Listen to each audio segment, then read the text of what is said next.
Guys next question पे move करते हैं। Question number 5।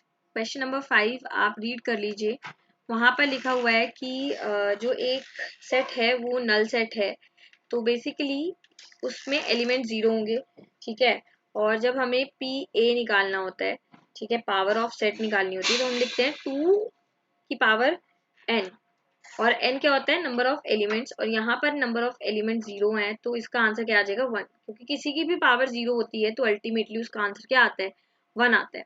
नेक्स्ट जो है क्वेश्चन वो ये कह रहा है कि आपको इस तरीके से दे रखा है लाइक दिस, ठीक है, x belongs to real number -4 and इस तरीके से। और वो कह रहा है कि आपने इसको दिखाना है। तो मैं आपको एक कॉन्सेप्ट समझाना चाहती हूँ इससे पहले कि बेटा पहली चीज तो ये कि इनको हम बोलते हैं क्लोज्ड ब्रैकेट, ठीक है। ये क्लोज ब्रैकेट होते हैं, ठीक है। और एक होता है ओपन ब्रैकेट, इसको हम बोलते हैं ओपन ब्रैकेट, ठीक। और इसको हम इस तरीके से भी रिप्रेजेंट कर देते हैं। तो ये दोनों जो हैं ये हैं ओपन ब्रैकेट और ऊपर वाला है क्लोज ब्रैकेट, राइट।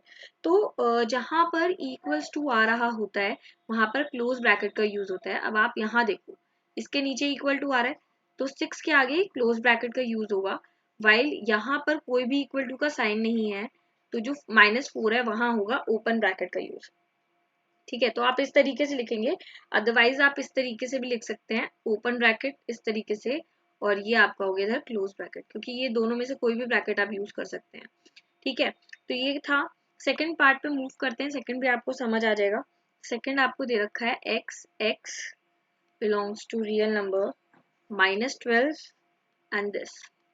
तो ये भी बहुत ही आसान है। आप देख सकते हैं कि कहीं भी इक्वल्स टू है ही नहीं, राइट। नीचे कहीं भी इक्वल्स टू नहीं है, तो दोनों तरफ तो ओपन ब्रैकेट आने वाले हैं। तो आप इस तरीके से आप लिख सकते हैं।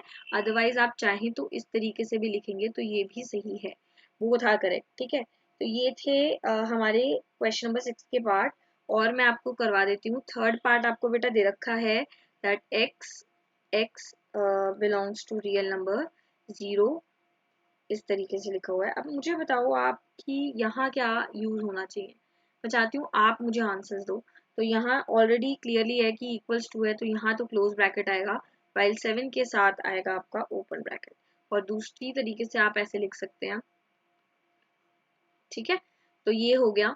नेक्स्ट फोर्थ पार्ट जो है वो इस तरीके से रखा है that x belongs to real number 3, ठीक है, एंड लाइक दिस। दोनों के साथ जो है आपका वो आ रहा है इक्वल्स टू का साइन। तो क्या होना चाहिए आंसर, आप मुझे बताइए।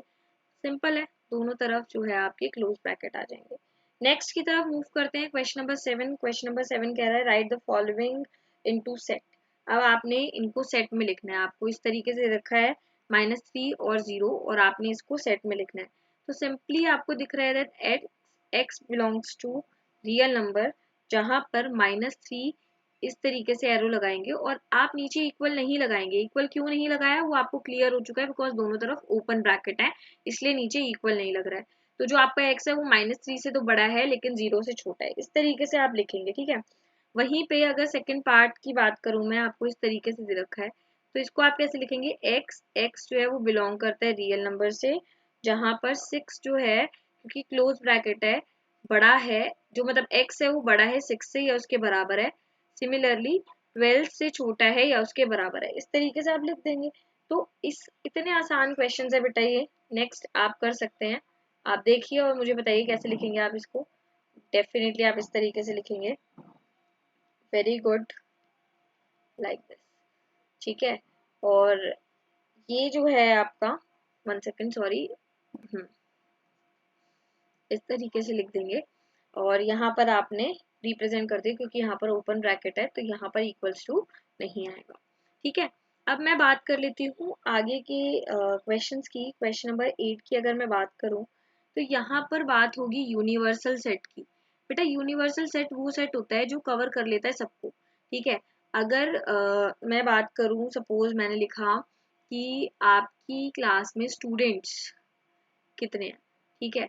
तो अगर मैं स्टूडेंट्स की बात कर रही हूँ तो मैं स्कूल लिख दूंगी, बिकॉज स्कूल के अंदर सारे स्टूडेंट्स ऑलरेडी कवर हो जाते हैं, तो स्कूल क्या हो जाएगा, यूनिवर्सल सेट हो जाएगा। ठीक है, अगर मैं पूरे वर्ल्ड में मेन की बात करूँ तो मैं मेन को कंपेयर कर दूंगी वर्ल्ड के साथ, क्योंकि उसमें पूरे आदमी कवर हो जाएंगे। तो यूनिवर्सल सेट वो सेट होता है जो छोटे मोटे सभी सेट्स को कवर कर लेता है।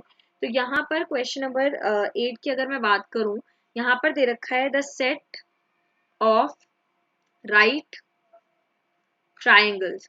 तो सेट ऑफ राइट ट्राइंगल कितना है बेटा, आपको दिख रहा है, आप कैसे लिख सकते हैं इसको, आप बताइए। सो आप लिख सकते हैं सेट ऑफ ऑल ट्राइंगल। भाई सेट ऑफ ऑल ट्राइंगल में क्या आपका राइट ट्राइंगल आ जाएगा, बिल्कुल आ जाएगा। तो ये आपका यूनिवर्सल सेट हो गया कि सभी ट्राइंगल में आपका already right angle triangle cover हो जाएगा। नेक्स्ट अगर मैं बात करूँ the set of isosceles triangle, क्या लिखा मैंने, तो उसका भी यही होगा, the set of isosceles triangle में भी आप लिख देंगे बेटा कि आइसोसेलेस ट्राइंगल भी बेटा वही ट्राइंगल होता है जिसमें सेट ऑफ ऑल ट्राइंगल, इसका भी यूनिवर्सल सेट यही होगा। इस तरीके के आसान क्वेश्चंस पूछे जा रहे हैं। क्वेश्चन नंबर 9 की अगर मैं बात करूं तो क्वेश्चन नंबर 9 में आपको 3 सेट दे रखे हैं, 1, 3 एंड 5। नेक्स्ट आपको दे रखा है 2, 4 और 6, और आखिरी जो दे रखा है बेटा वो दे रखा है 2, 0, 2, 4, 6 और 8। और आपसे पूछा गया 4 ऑप्शन दे रखे हैं कि कौन सा जो है वो इसका यूनिवर्सल सेट है। तो यूनिवर्सल सेट वो सेट होगा जिसमें सारे ही एलिमेंट्स आ रहे होंगे। ठीक है, तो अगर आप सी पार्ट देखेंगे, इसका सी ऑप्शन थर्ड पार्ट देखेंगे तो उसमें लिखा हुआ है 0, 1, 2, 3, 4, 5, 6, 7, 8, 9 और 10। तो ये सारी जो एलिमेंट्स हैं इन तीनों सेट के वो इस सेट में आ रहे हैं, तो यही आपका यूनिवर्सल सेट होगा। ठीक है, तो यूनिवर्सल सेट हम बोल सकते हैं वो सेट होते हैं जिसमें सारे एलिमेंट्स आ जाते हैं, जो सारे एलिमेंट्स को कवर कर लेता है। तो इसी के साथ मैं आपको एक एक्सरसाइज दूंगी जो आपने करनी है। अगर आपको कोई डाउट है इसमें तो आप पूछ सकते हैं।